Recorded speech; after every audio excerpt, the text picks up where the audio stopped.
Chapter 22. They set out again early the next morning, while frost from the night's chill still clung to the trees.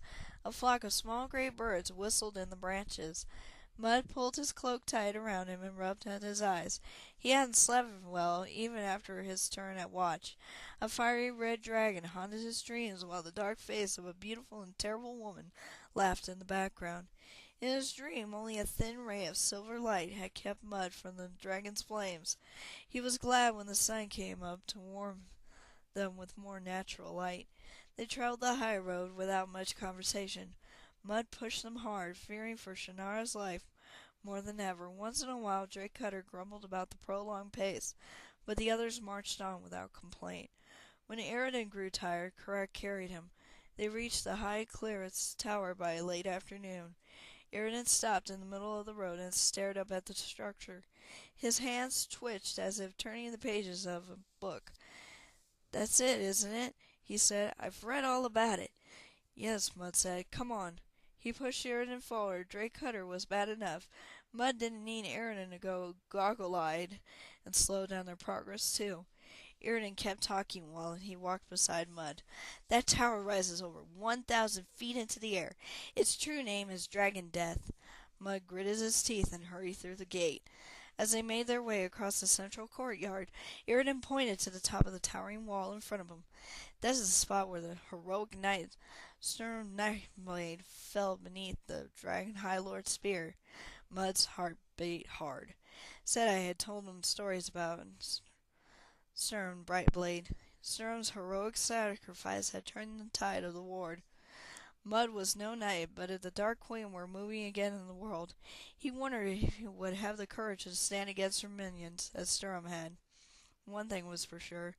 Mud might have to face the Red Dragon, whoever worked for her, be it a Dragon High Lord or a Draconian.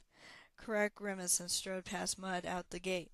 Mud found him standing on the ramp that led down into the plains below. Karak stared across the open fields with a bleak look on his face. His hands clenched as sword hilts. "These plains are called the Wings of Habaku," Eridan said. "This is where the knights who would not listen to Sturm first rode forth against the dragon armies. They died on the plains, every last one." Karak jerked Eridan off the ground and shook him. "Let the dead sleep in peace." Karak's voice was such a deep growl it was almost didn't sound human. He dropped Eridan and marched down the ramp. "What's wrong?" Hera called and tried to run after him, but Mud grabbed her arm. "Leave him alone, Hera," Mud said. "Maybe he was a squire of one of the knights who died here." Mud glanced at Drake Cutter and managed the bloodthirsty Draconians who had lured the knights into the trap on the plains and then killed them. Drake Cutter stared at the empty fields below, but Mud couldn't see any evil lurking in his eyes. Mud followed Karak down the ramp onto the bright spring grass. During the war, whole armies had struggled to bring freedom to Solamnia. He didn't have an army to free Shannara, but he had to find a way.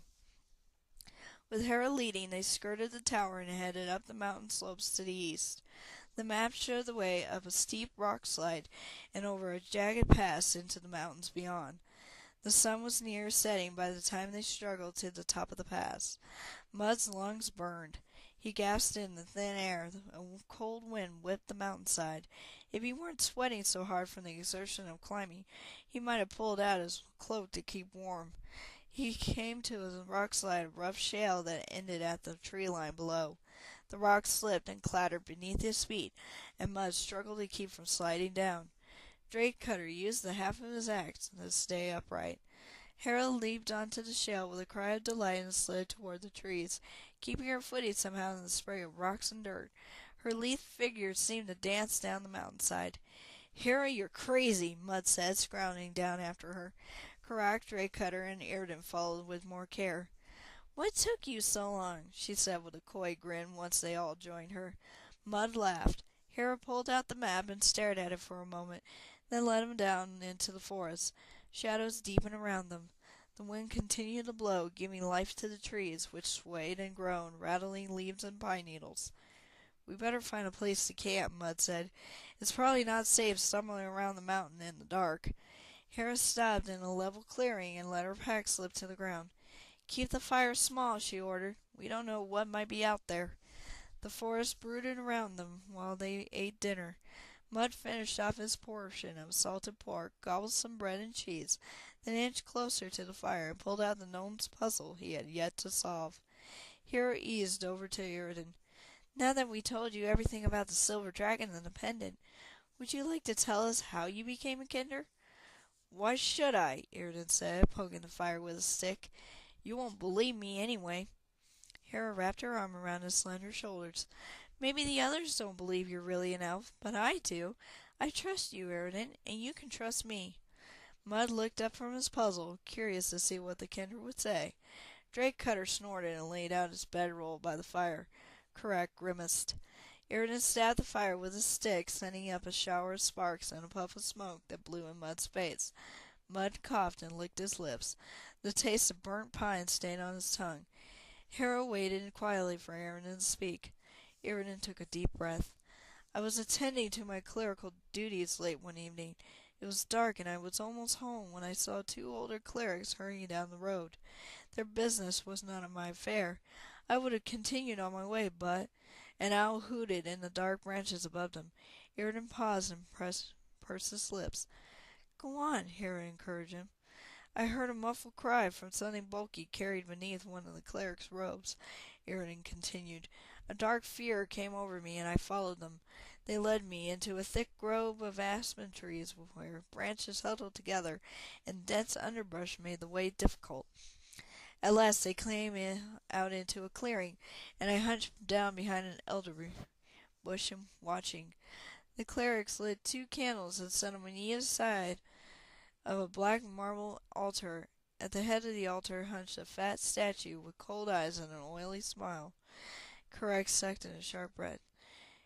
"Nakato, you've heard of the evil god?" Iriden asked, surprised.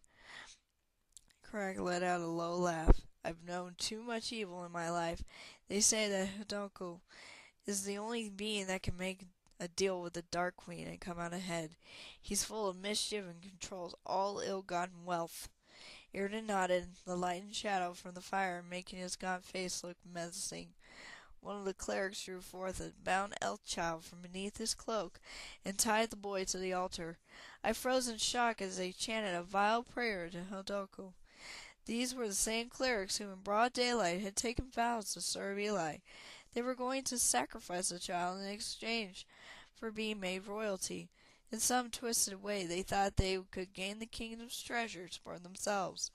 Iriden shuddered. His hand shook on the stick, and he dropped it into the fire.